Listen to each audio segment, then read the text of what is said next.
आम नरेंद्र मोदी के विरोध कलु मिचुआ घटुआ चोर टाउटर भारत वर्ष को बिक्री करी आज भारत वर्ष को सर्वशांत करी आज जीएसटी सारा भारत लुटी खाऊँ।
हाँ परिचय दियो। मनोज राउत जिला कांग्रेस सभापति वस्तु को ये विरोध करुचु।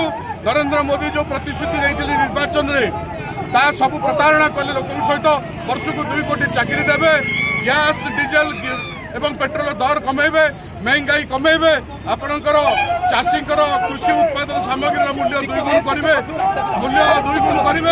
किंतु आज सब कर व्यर्थ होती।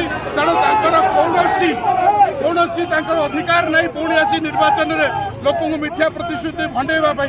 तेणु आज आम नरेंद्र मोदी को ये फेरी जावाई आह्वान करुचु।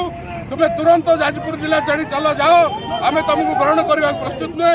आज ओडिशा रे प्रदेश कांग्रेस सभापति शरद पट्टनायक और आमर मान्यवर प्रभारी अजय कुमार नेतृत्व में कांग्रेस आगामी दिन में बीजेपी दृढ़ मुकाबला कर।